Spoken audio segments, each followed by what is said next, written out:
first graders. How are you guys? I hope you're having a great week. I'm having a good week, but wish I was at school with you guys. I am on the countdown, and I hope you are too, because before we know it, Miss Moore will be back, and it will be awesome.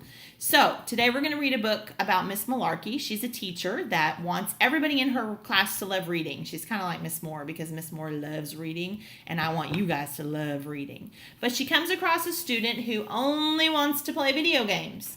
He doesn't want to read. He doesn't like to read, and it's her mission to find a book that he loves to read. So we're going to read Miss Malarkey Leaves No Reader Behind by Judy Finchler and Kevin O'Malley, and it's illustrated by Kevin O'Malley. And if you remember, illustrated means what?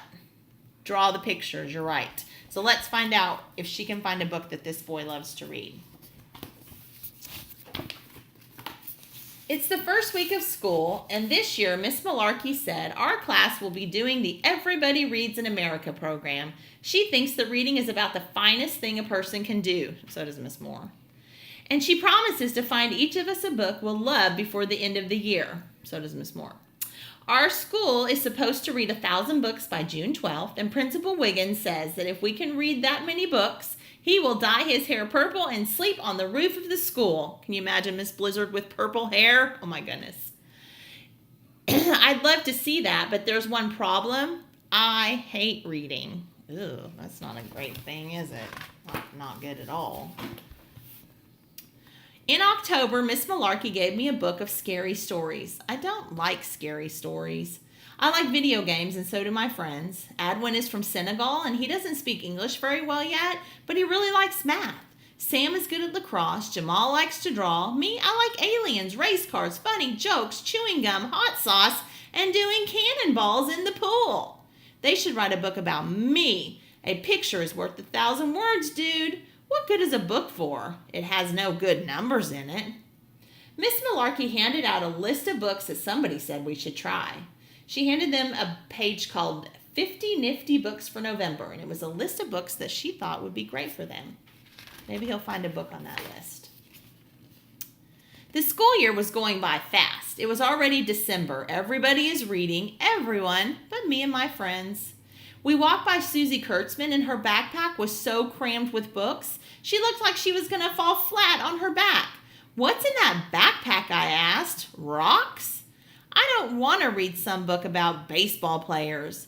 Where are the books with pictures? No books with good numbers? We saw Larry Stork reading a book on his way home. He walked right into a telephone pole. Ellen Jepson ran by really fast. Where's the fire? Yelled Sam. In this book I'm reading. It's great, yelled Ellen. The world is going crazy, said Jamal. We went to my house and played video games. Every time we finish a book, Miss Malarkey puts a blue ribbon on the wall with our name and the book title. She sure has put up a lot of ribbons. Susie Kurtzman has 25 ribbons on the wall. Charles Dewey has 15, and Brenda Johns finished 5 books this week. 5 books in 1 week? How does she do that? Doesn't she eat? Miss Malarkey keeps giving me books. She says she'll find a book for me if it kills her. Well, I don't want her to die, so I told her to keep trying. When I tried to read one of them after I played video games, I fell asleep. It's February now, and Miss Malarkey is still trying to find a book that I will love. She gave me a fantasy book, but the names were so confusing. I don't know, it was about some guy named Legolam or something. I think his name is Legolas. In March, Miss Malarkey gave me a book of jokes, but I heard them all before. Hang on, she said. Did you read this one? Oh, it cracks me up. Yeah, that's a good one, Miss Malarkey. In April, she tried a book of poems. I don't really know what she was thinking. Miss Malarkey doesn't give up easily. Oh, I said. The fairies never dance by day, for night is best, they think. The fireflies turn off and on, twink, blinkety, wink. In May, she gave me a book about crazy, mixed-up explorer guys, but I lost interest before they even set sail. Explorers are so brave and so strong and so handsome. Okay. It's June now, and my friends came over to play video games. Everyone, But Sam, Miss Malarkey gave him a book Friday, said Adwin. Maybe he's reading. No way, I said. He's out playing some sport. We called Sam's house. His mother said, he's busy right now. I'll have him call you when he's done. He's reading. Something about dead baseball players, she said. Oh, I think I'm going to be sick. It's been months since we started the OG Whiz Aren't Books Great program. Miss Malarkey keeps giving me books to read, but I just don't get it. Our class has read 275 books. Our school has read 869 books. Adwin, James, and I have read 0 books. Video games are just so much cooler. Reading. I know how to read, but what's so great about books? One day at lunch, I sat down with Sam, Adwin, and Jamal. Adwin kept looking down at his lap. Did you wet your pants or something? I laughed. Not wet, said Adwin. He lifted up a book he was hiding under the table. Miss Malarkey gave me this book. Good book about math, guy, he said. His name is David Blackwell. That's great, Adwin, I said. Enjoy your silly book.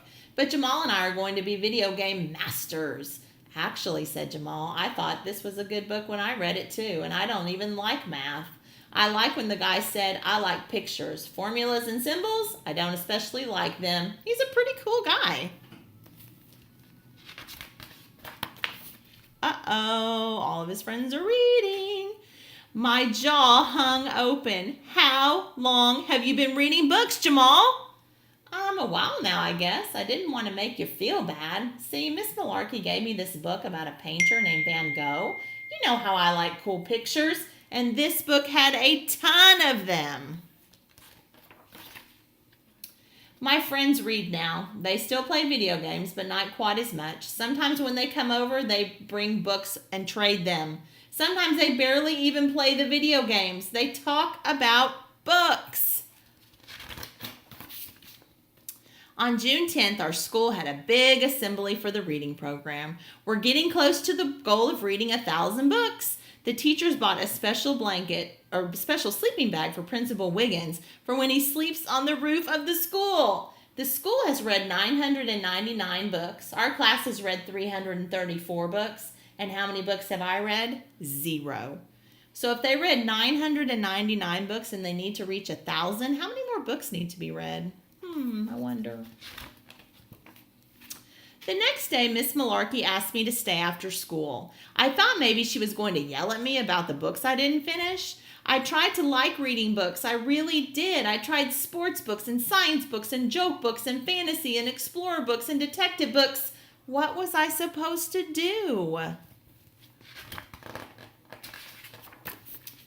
When I got to Miss Malarkey's room, she had this crazy smile on her face. She said, this year, I found out a lot about you. I found out that you don't like girl stories or dead baseball player stories and math tricks. I found out you're not mean, you don't lie, you love video games, you like cool sneakers, your lucky number is 15, and your favorite uncle is in the Army. Your mother's name is Carol and your father's name is Bob. And this year I found out even more about you. You, my boy, like aliens, race cars, funny jokes, chewing gum, hot sauce, and doing cannonballs at the pool. And then she yelled, have I got a book for you? She kind of reminds me of Miss Moore. She's kind of kooky. I went home that day and started to read. It was the greatest book ever made. It had aliens and race cars and funny jokes and chewing gum and hot sauce and cannonballs. It even had a pool. I read through dinner, and at 10 o'clock, my mom and dad came to see that I was feeling okay. The next day, Mom wrote a note to Miss Malarkey and told me to give it to her. All right, son, turn out the lights. Hold on, I'm almost finished. Turns out, I had read the 1,000th book. I read number 1001 as well. That's okay, because I got to read the greatest books ever. Miss Malarkey gave me a hug and said, congratulations. When school was over, everyone went outside and looked up to the roof. We all yelled, good night, Principal Wiggins. Good night, students, and good job. Oh, the end. Isn't that the greatest book? So when I get back and we get all settled in our new school and all of that, Reading is a must. I have the greatest books, and you're going to love them. When I unpack all my books, you're going to love them. And if you don't love reading yet, you will, I promise. I'm going to find the perfect book for you. So just keep reading at home. Keep listening to Mom and Dad read to you. And when you get back, when I get back, there will be so many awesome books to choose from. Have a great week. Bye.